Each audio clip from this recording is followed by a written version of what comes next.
turma! Boa tarde! Como é que estão? Bem. Não estamos. O que é que passa, cara Luna? Professora, estamos cansadas. A senhora disse que hoje vamos falar sobre um assunto que já falámos antes, por isso não tem muita piada. Que assunto? A professora disse na aula passada. Não, a aula de hoje é aula nova. Que bom. Então, vamos registrar o sumário. Domínio da oralidade. Entre parênteses, colocam debate.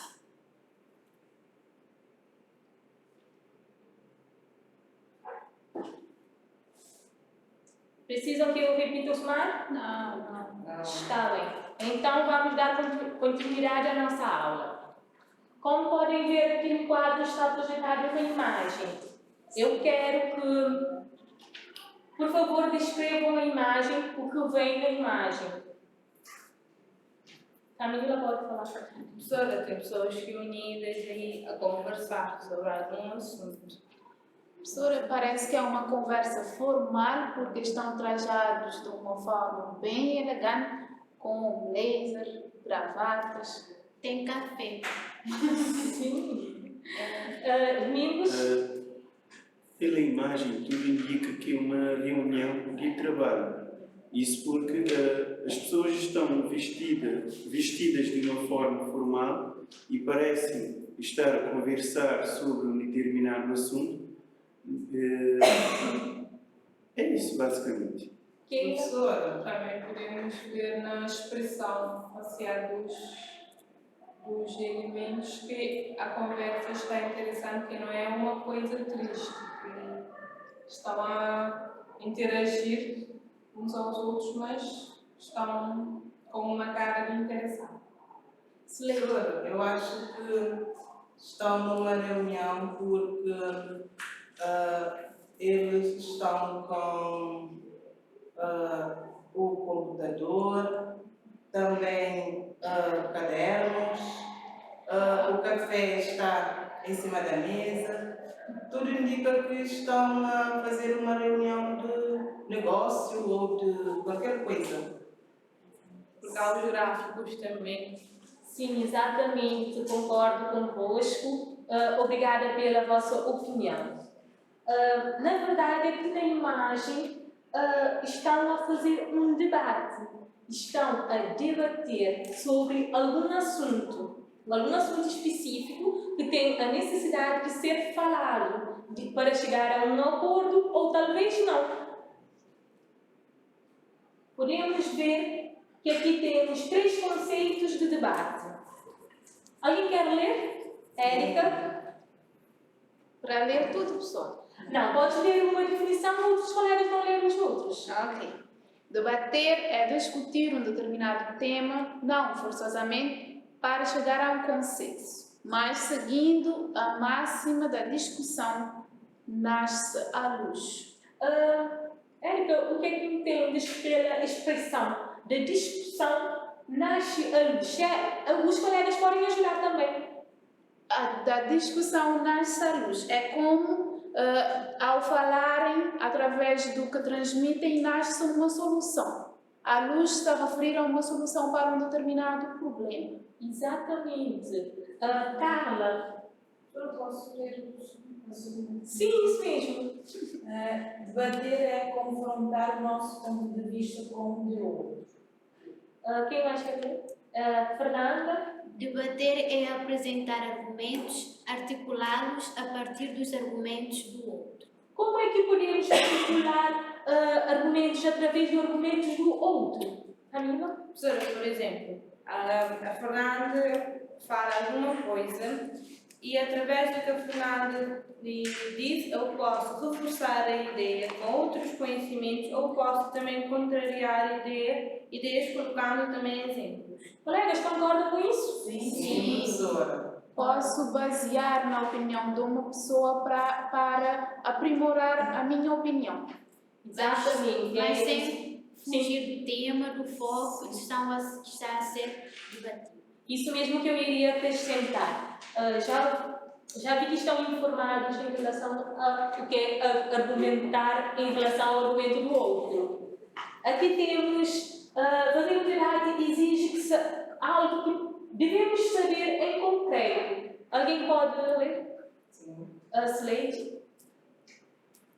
Expor ideias com clareza. Precisar das ideias para evitar mal-entendidos. Explicar, ou seja, dizer de uma forma a ser entendido. Esclarecer e justificar ou apresentar as razões, dizer por que motivo desse assunto. Corrigir o que não ficou claro ou que não traduz o que se pensa. Apresentar dados convenientes e tangíveis por todos. Provar as afirmações com exemplos. Professora, posso Sim. concordar ou discordar? Persuadir. Tomar a palavra, tentar mantê-la e recuperá-la. Por fim, Moralizar, minimizar. O que entendem por tomar a palavra, tentar mantê-la e recuperar novamente a palavra? Professora, Carla? acho que devemos ter convicção naquilo que dizemos, então não podemos ser incoerentes com os pontos de vista que apresentamos ao longo do debate. Professora, é como se diz na língua cabo-verdiana, eu tenho que solucionar-se palavra, não é isso? Sim. Marla? Penso que é quando estamos a dar a nossa opinião, devemos estar firmes com aquilo que estamos a querer dizer. E o recuperá-la também leva-nos ao não fugir do assunto, do tema principal e a estar sempre em torno daquilo que dissemos. Sim. Obrigada pelos vossos contributos. Num debate é indispensável argumentar. Argumentar, ouvir os outros atentamente, tentar compreender o interlocutor, detectar os pontos positivos e negativos dessa intervenção, distinguir na sua exposição esses dois aspectos, refutar os aspectos negativos. Conseguem explicar o que é refutar os aspectos negativos? Professora, eu tenho dúvida da palavra refutar. Camila consegue saber o significado da palavra? Professora, não podemos pesquisar? Podem sim, claro. Quando se tem uma dúvida, devemos pesquisar. Não podemos, devemos. Professora, então um minuto. Mas, professora, parece como se temos deixado de lado. Mas vamos conferir. Vamos confirmar. Refutar os aspectos. Ou a Marla encontrou o significado. Érica, tenta. Refutar significa derrubar as afirmações alheias usando alegações irrecusáveis, ou seja, refutar uma mentira, e também podemos dizer o oposto, dizer o contrário de negar, como por exemplo o réu refutou os indícios do crime, ou seja, negou. Professora, ou seja, por exemplo, e a senhora diz a pergunta está errada. Aí eu como justifico dizendo que a pergunta não está errada, com os meus argumentos, não é? Sim, exatamente. Deu para esclarecer? Sim, Obrigada. Estão a ver a importância de, quando não sabemos algo, temos que pesquisar. Por vezes, não na internet, mas também em livros, como também falar com pessoas que tenham conhecimento sobre isso, para que possamos esclarecer as nossas dúvidas. É importante, não podemos sentir vergonha de sentir dúvidas, porque isto é algo normal. Todos nós temos dúvidas, até os professores, que as pessoas costumam dizer, não, o professor sabe tudo. Não, o professor não sabe tudo, o professor vai estudar, vai pesquisar para poder saber e transmitir conhecimentos. Essas são as regras que devemos seguir durante a participação num debate. Não devemos dizer o que se sabe ou acredita ser falso ou para o qual não se tenha provas suficientes. dizer só o necessário, dizer só o que é adequado no assunto, o que é mais relevante. Não vamos ficar, porque estamos num debate, vamos ficar a falar as neiras. Temos que falar coisas pontuais, coisas que têm investigações, provas, podemos recorrer a inquéritos feitos sobre o assunto para ver como é que o assunto está a ser trabalhado, não só na sociedade, mas também com bases científicos. Temos que falar de modo claro, isto é, ordenado, breve, sem ambiguidades. Quando falamos de ambiguidades, alguém sabe dizer do que se trata? Domingos? Professor, eu penso que a ambiguidade é quando uma pessoa está entre saber uma coisa ou não, ele sabe ou não sabe, e está em cima da linha. Eu pulo para fora, não sei se pulo para fora ou para dentro. Eu fico entre essas duas coisas. Não tenho uma decisão certa. Desculpa, Carla tem a palavra. Professora, eu entendo que é algo ambíguo, é algo que suscita dúvidas, não é algo objetivo, não é algo específico ou concreto. Claro, por isso que logo no início está a falar de modo claro, não de modo que alguém fique. Exatamente. A Marla tinha algo a dizer? Praticamente o que a minha colega já disse, algo ambíguo nos remete a dois sentidos, penso eu. Sim. Múltiplos significados. Exatamente. Não podemos fazer isso num debate, temos que falar algo concreto, não devemos deixar a pessoa interpretar o que nós queremos dizer. Temos que ser concreto. Vou lá e digo o que tenho para dizer de forma clara e objetiva. Ser polido. A linguagem deve ser polida. Sabem o que é a linguagem polida? Cortês. Sim, de não chegar e ficar a brigar com o outro, a falar, tu és burro, não sabes nada, tens que ir estudar. Sim, temos que interferir, mesmo que não concordamos, tem que ser de forma polida, respeitosa. Temos que respeitar os princípios que regulam a tomada da palavra, como, por exemplo, uma pessoa está a falar, eu não posso ir lá, chegar e falar também ao mesmo tempo. Temos que respeitar o tempo, a pessoa terminar de falar, peço a palavra e falo também. Temos que respeitar as inscrições. Sim? Professora, como eu já tinha dito, eu tenho que sair da aula. Está bem. Voltando ao nosso tema, temos que respeitar as inscrições. Sabem que no debate tem um moderador. Já vamos falar disso a seguir. O moderador é quem inscreve as pessoas que vão falar. Então, com isso, as pessoas têm que respeitar a vez de cada um. Não devemos também monopolizar a palavra. Agora vamos falar do papel do moderador ou coordenador. Alguém quer ler? Domingos. Introduzir o debate, apresentar os objetivos, o tema, os intervenientes, papel do moderador e dos participantes, regras, ou seja, modo e tempo de tomada de palavras, possibilidade de diálogo, interpelações, etc. Abrir a discussão sem impaciência, mas com firmeza, destacando os aspectos mais controversos ou polêmicos. Regular as intervenções. Sim. Aqui, como já tinha falado, o modo e o tempo de tomada da palavra. Isso tudo vai ser coordenado pelo coordenador, o que podemos chamar também de moderador.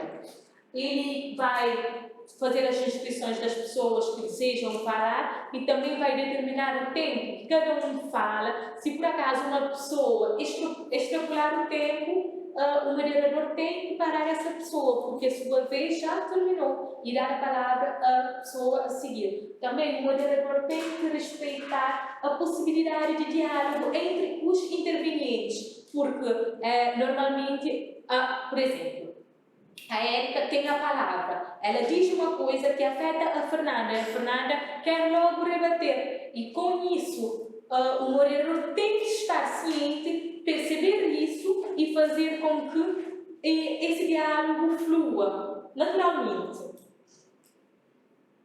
Vamos dar continuidade.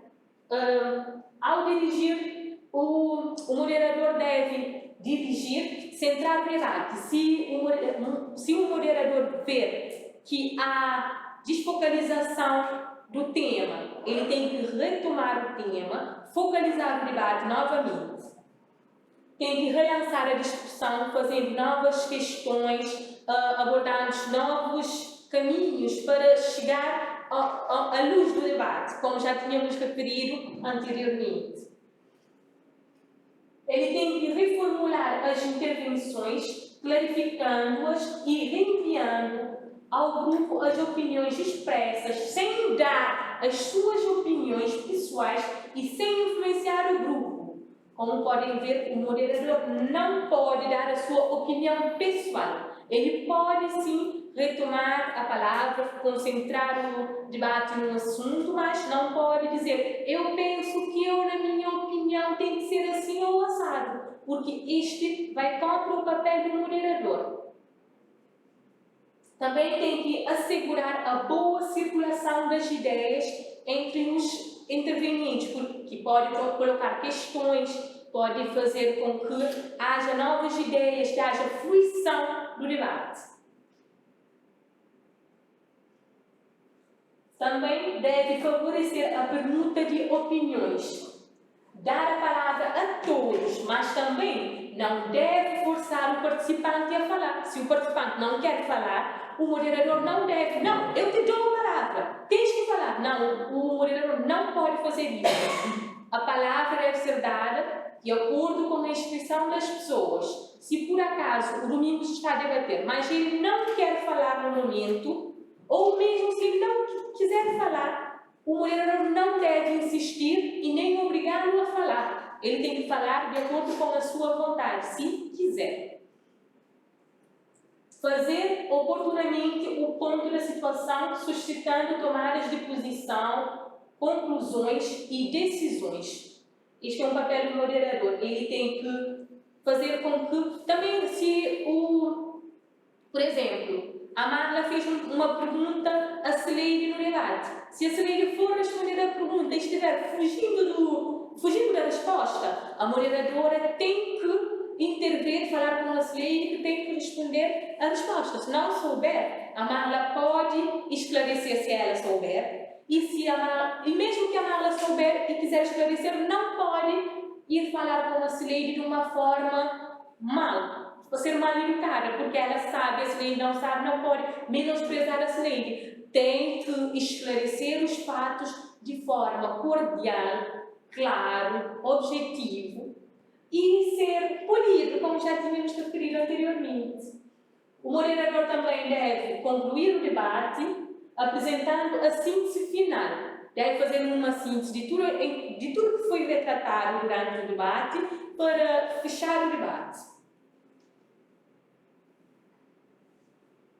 Agora temos o papel do adjunto, que é apoiar o coordenador e fazer as inscrições, porque às vezes o moderador ou o coordenador pode não ver algo mais. O papel do adjunto é centrar o moderador. A tal pessoa pediu à frente, logo de uma forma, como é que eu posso dizer? De uma forma discreta, sim, exatamente, obrigada. De uma forma discreta, sem que todo mundo fique a saber, sem que todo mundo saiba o que é que se passa. Aqui temos o papel do secretário, que é registrar as intervenções dos debatedores e redigir a ata. Como já tínhamos estudado na aula passada, numa outra aula, como redigir a ata. O papel do secretário é fazer isso, redigir uma ata sobre o que aconteceu no debate, como é que o debate se decorreu. Por último, temos os observadores, porque por exemplo, se formos a um debate, nem todas as pessoas vão estar ali a participar no debate. Há pessoas que vão só para assistir o debate. São chamados de observadores. Observar o desenrolar da sessão para avaliar a participação de todos a nível de falar, ouvir e estar. Os observadores também podem colocar questões aos intervenientes. Se surgir dúvidas, é normal, podem intervir também no final, podem falar, colocar as suas dúvidas ou mostrar algum ponto de vista ou esclarecer algo. Tem alguma dúvida em relação a... Não, está claro. Professora, eu fiquei só com dúvida em o papel do secretário é somente fazer anotações, não, ele não pode intervir enquanto... Não, o papel do secretário é registrar. Tem que registrar as intervenções dos debatedores. Tem que registrar quem vai falar, quem está a falar, o que é que falou, para que depois do debate possa dirigir a ata. O secretário não pode estar a falar, mostrar a sua opinião ou ponto de vista durante o debate. É muito importante esclarecer isso. Obrigada, professora.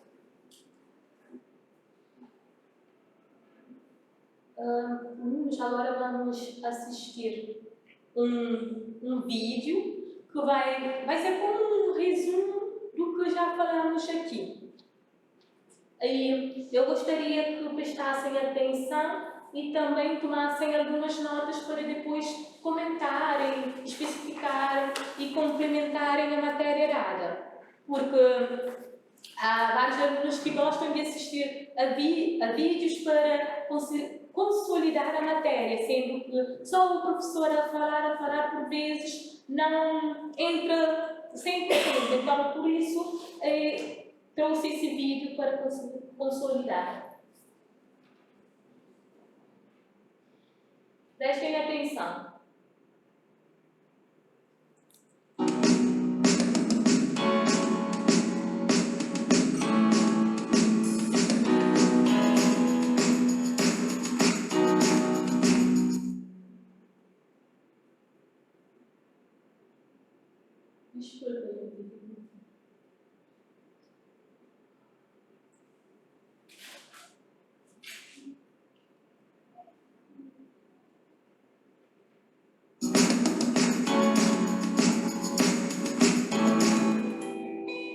Debate regrado por Andréa Mata.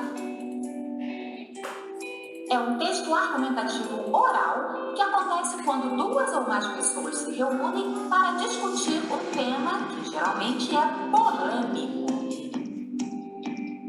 Dependendo da finalidade da discussão, há 3 tipos de debates. O de opinião, que versa sobre temas que geram opiniões controversas, como, por exemplo, a redução da maioridade penal no Brasil.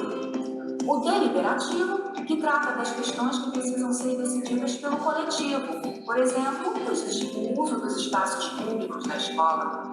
E a resolução de problemas, que visa a apresentação de solução para problemas vividos pelo coletivo, por exemplo, a pichação do espaço da escola. Tem esse nome porque possui regras que são apresentadas aos participantes antes de seu início. Essas regras são apresentadas pelo moderador, que são do tipo: qual será o tema do debate, o tempo de fala dos participantes, quantos blocos ou rodadas haverá, ou se a plateia poderá ou não fazer perguntas, por exemplo. Os participantes do debate regrado são o mediador ou moderador, que edita as regras, coordena os grupos de fala, avalia os argumentos, inicia e encerra a discussão. Os debatedores, que expõem suas ideias e tentam convencer os interlocutores por meio de argumentos e contra-argumentos. E a audiência ao público, que são as pessoas que assistem ao debate e podem fazer ou não perguntas aos debatedores, pode tomar partido sobre o tema discutido e decidir sobre a melhor exposição. Durante todo o debate, os participantes devem se tratar com respeito, ouvindo com atenção um ao outro, sem ironizar, interromper a fala ou usar palavras de baixo calão. Cada participante tem o objetivo de convencer os adversários da validade de sua opinião. Por conta disso, eles precisam planejar seus discursos para sustentar muito bem suas ideias, com bons argumentos e até contra-argumentos, já prevendo a discordância dos outros.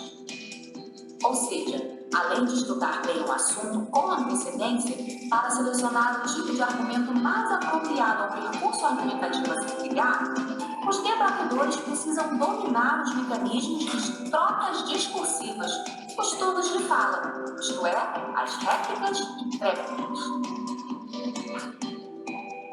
Muita informação? Então vamos resumir. O debate regrado acontece quando as pessoas se reúnem para discutir um tema de interesse geral. O mediador ou moderador abre as discussões apresentando o tema e as regras a serem seguidas no debate. Os debatedores apresentam suas ideias e tentam convencer a todos de sua validade, usando argumentos e contra-argumentos. Assim, o debatedor 1 apresenta o seu ponto de vista e o justifica com um argumento. Em seguida, o mediador passa a palavra ao debatedor 2, que, em geral, vai discordar com um contra-argumento. É o direito de réplica. Depois, a palavra pode voltar ao debatedor 1 para contra-argumentar com o seu direito de tréplica. Esses são os turnos de fala que são coordenados pelo mediador e devem ser respeitados por todos os participantes. Já o público ou audiência pode fazer perguntas aos debatedores se isso tiver sido combinado antes do debate. De todo modo, ele vai sempre analisar os pontos de vista e argumentos e aderir às ideias de um ou outro. Debate regrado. Quer saber mais? Acesse adorosaber.blogspot.com. Não deixe de se inscrever no nosso canal e ativar as notificações. Até a próxima!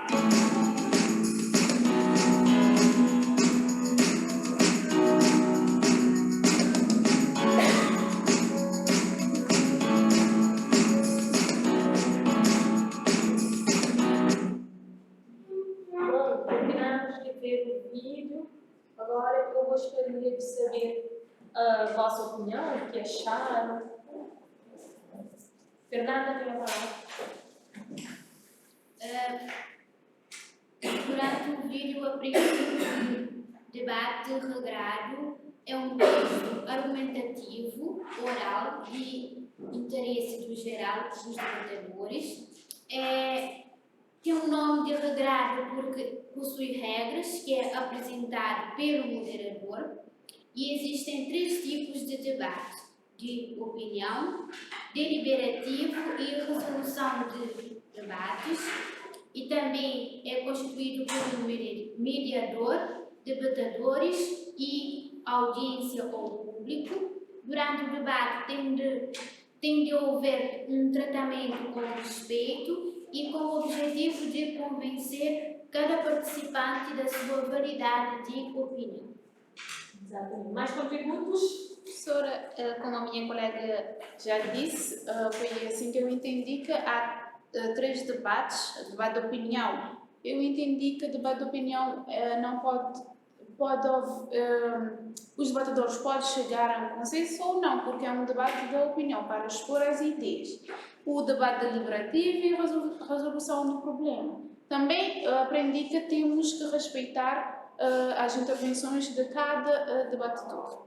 Exatamente. Então, como podem ver, esse vídeo serviu para termos uma noção mais clara sobre como é que se faz um debate, como isso acontece. Então, nós vamos preparar um debate. Na próxima aula, vocês serão os debatedores. No fim da aula, irei falar mais sobre isso. Alunos, lembram-se do trabalho de casa que eu passei anteriormente? Sim, professor. Então, por favor, apresentem o vosso trabalho. Érica? E só para ressaltar que e pesquisar um trabalho no livro que eu pedi, dicas úteis para comunicar, não é? Sim, professora. Ainda bem. Então vamos. Professora, eu fiquei com o papel de pesquisar o que é ordenar os pensamentos. Eu encontrei que o ordenar os pensamentos requer concentração. Devemos trabalhar o ponto mais importante da mensagem e juntar informação para suportar aquilo que queremos comunicar. Keila? Transmitir informações claramente. Juntar informações para formular mensagens é uma das partes do processo de emissão. Codificá-las de modo a transmitirem pensamentos corretamente é outra.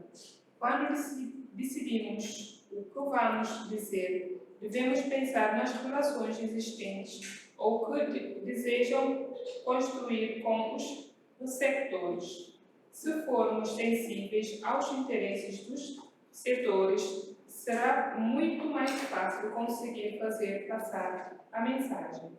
As palavras que escolhemos quando transmitimos um pensamento são tão importantes como o próprio pensamento. As palavras têm o poder de evocar imagens, sons e sentimentos. Podem fazer o receptor sentir-se feliz ou zangado, alegre ou triste. Devemos utilizá-las de modo a que transmitam o significado que pretendemos e modificá-las de forma a serem corretamente descodificadas pelo receptor.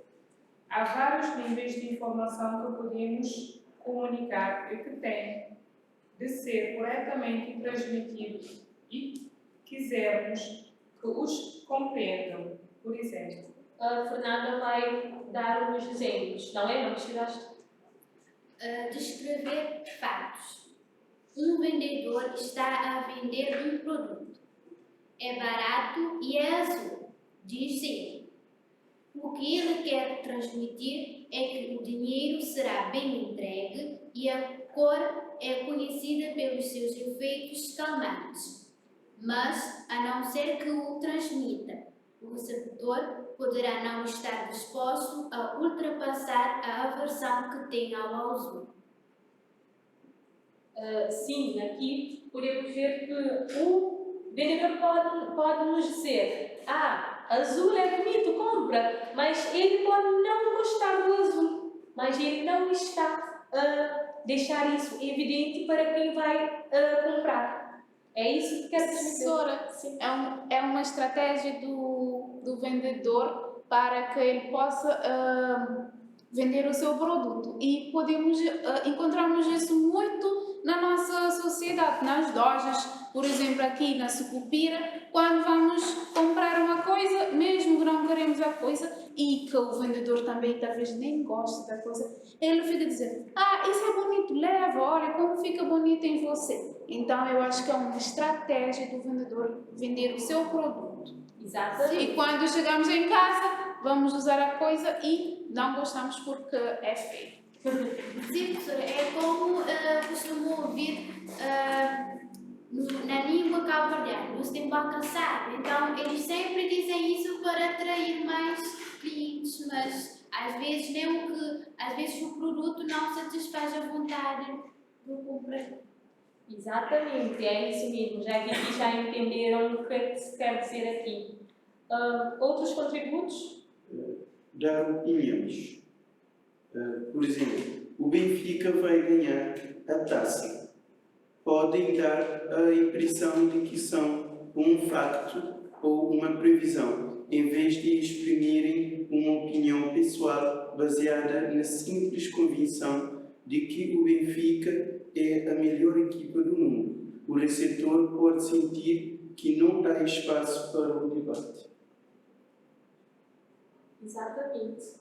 Porque quando colocamos a nossa opinião, impondo-a, isto já não é opinar. O Benfica vai ganhar a taça. É uma certeza. Isso acaba por restringir as pessoas.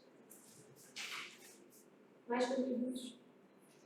Professora, às vezes quando uma pessoa fala, não é opinião, ela fala com uma certa força, até deprime quem vai falar, quem vai opinar de seguida, porque ele fica com essa dúvida. Que o que o colega já disse é certeza, então eu não posso expressar aquilo que eu penso. Sim, às vezes ficou com um medo. Com medo. Professora, eu acho que nessa frase, essa frase quer dizer que o Benfica vai ganhar, por ser adepto do Benfica, talvez, mas essa pessoa tem a certeza de que o Benfica vai ganhar. E com essa certeza vai fazer outras pessoas a pensar, não, se calhar vai ganhar. Ele vai ganhar, ele já disse, não, vai ganhar. É assim, convencer a pessoa de que algo vai acontecer. Sim, e acaba impondo Sim. a pessoa. A pessoa pode ficar com medo de dar a sua opinião. Se a pessoa pensa, o Sporting vai ganhar, a pessoa já não sente aquela vontade de mostrar a sua opinião. Fala.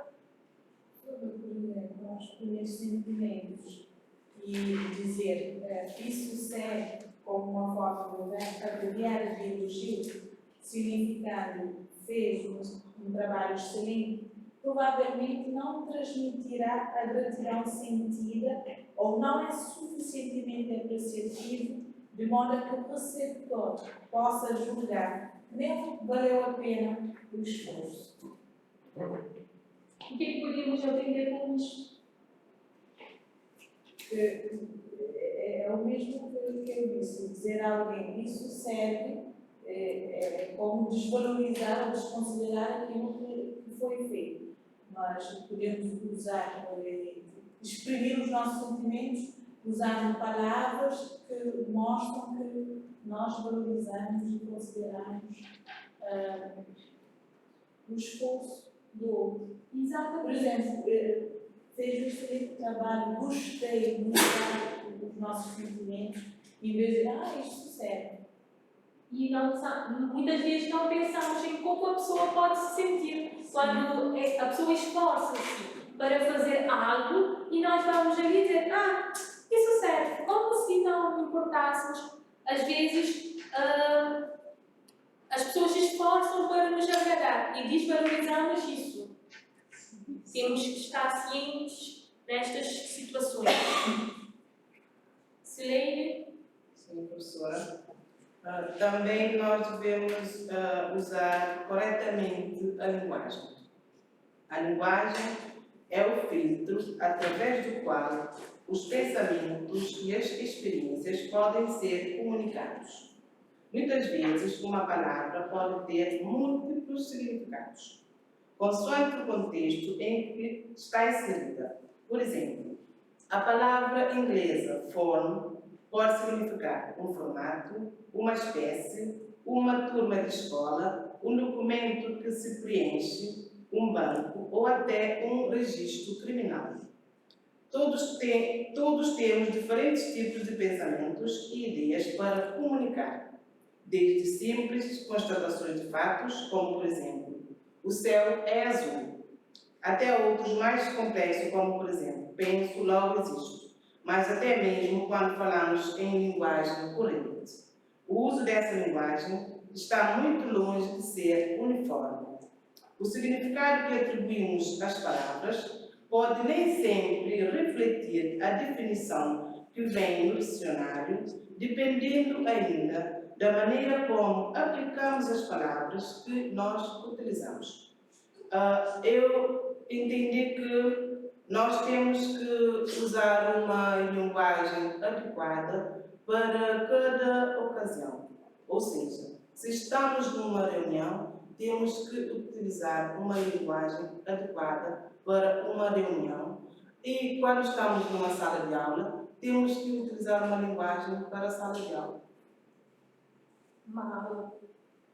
Muitas mensagens são complexas e difíceis de explicar em palavras. Um diagrama pode reforçar um ponto de vista. Algumas das mais importantes ideias do mundo foram desenhadas numa toalha de papel, num guardanapo, nas costas de um envelope. Assim, se a utilização de uma imagem ou história ajudar os outros a compreender e a lembrar a mensagem, não devemos hesitar em utilizá-las. Vale a pena relembrar algumas histórias a não seguir, como a de um arquiteto, que depois de ter escrito uma equação no quadro, se virou para os alunos e disse: esta é a fórmula oficial, mas aquilo que devem recordar quando desenharam um algeroz para qualquer telhado é que este tem que ter a largura suficiente de modo a que caiba dentro dele um gato morto. Assim, ao comunicarmos, se introduzirmos elementos visuais e verbais, ajudamos a que os outros se lembrem daquilo que foi dito. Bom, eu pude entender aqui que muitas vezes, quando utilizamos uma imagem, temos a tendência de entender melhor que um certo texto. É por isso que há uma frase que diz que uma imagem vale 1000 palavras.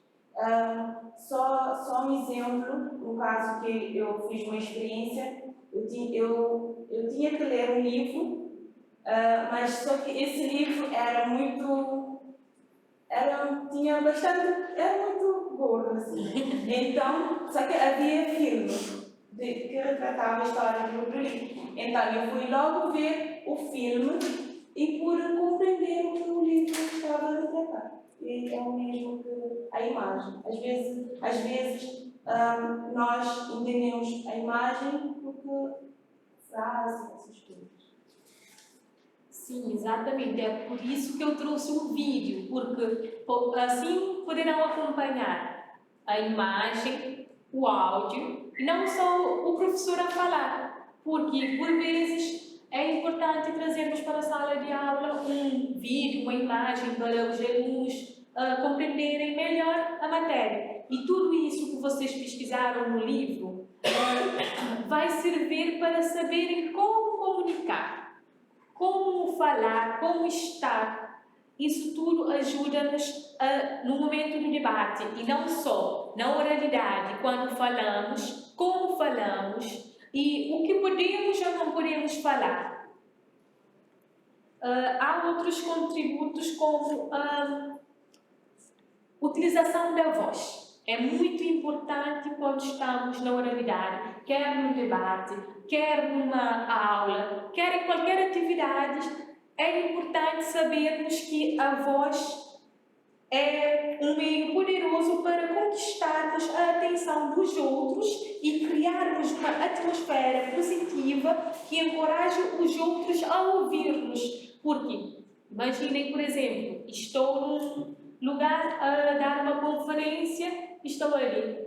Então, aconteceu isso na Universidade de Cabo Verde. Acham que as pessoas vão estar encorajadas a assistir o que eu estou a apresentar? Não. Imaginem eu estar a apresentar uma conferência e a falar assim: então vamos começar isso vamos começar agora, é muito difícil.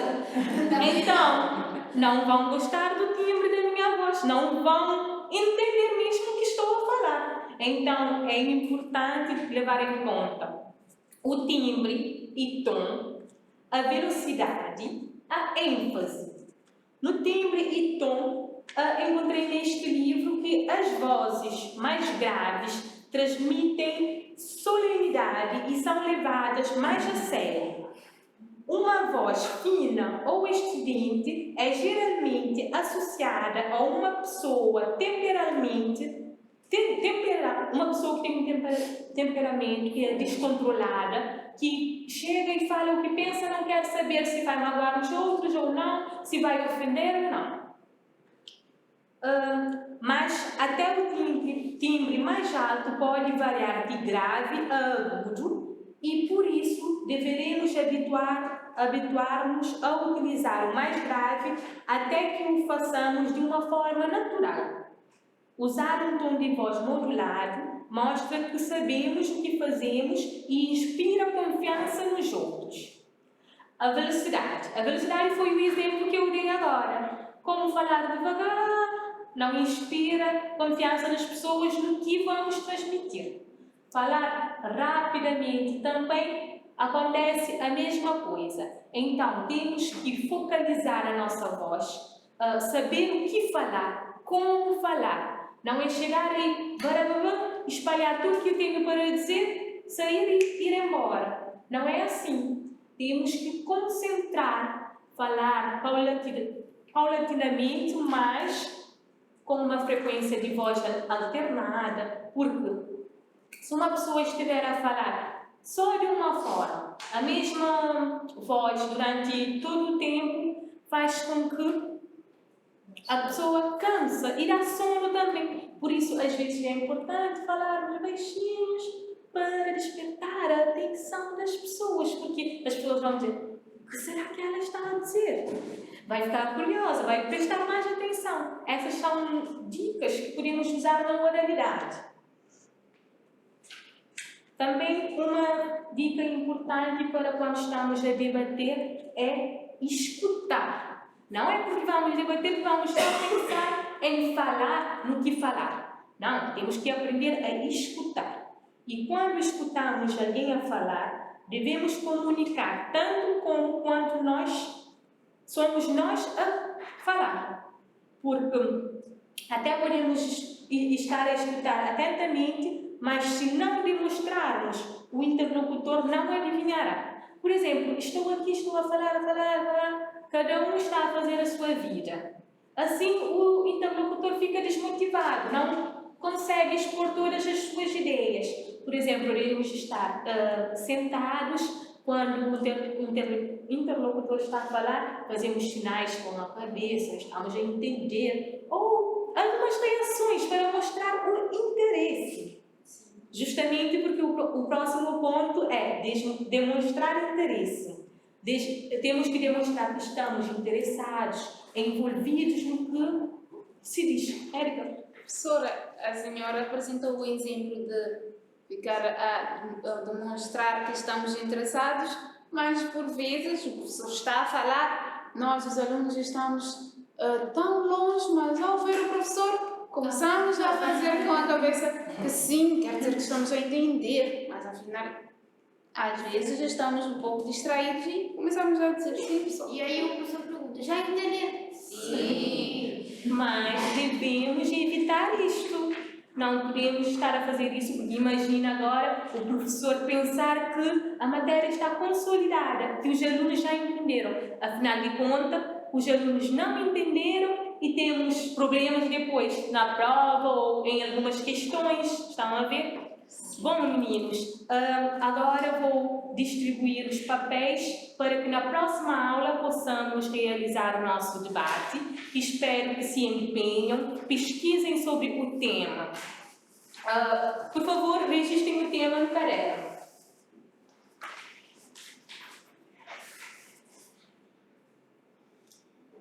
O nosso tema, vamos ter que pesquisar sobre o respeito pela diversidade e a inclusão social. Temos que levar em conta que respeitar a diversidade é compreender que todos somos iguais e, ao mesmo tempo, reconhecer a singularidade e as diferenças de cada um. Já registraram o tema? Sim, professora. Espero que todos se engajem para fazerem o trabalho. Vou distribuir os temas. Vai ser um sorteio, trouxe tudo preparado de casa. Vou sortear os papéis que cada um vai desempenhar no debate da próxima aula.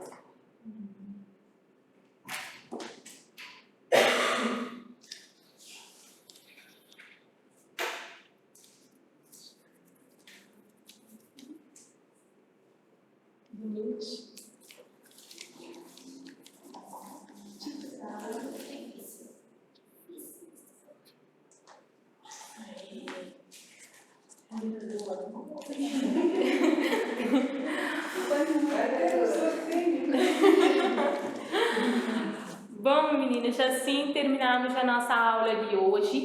Empenhem-se empenham-se em estudar sobre o tema, o respeito pela diversidade e a inclusão social. Cada um tem o seu papel, este papel que irão representar, então devem incorporar a personagem e estar aqui a debater e seguindo as regras segundo as pesquisas e as dicas que a professora deu hoje. Sim, professora. Tchau, bom dia.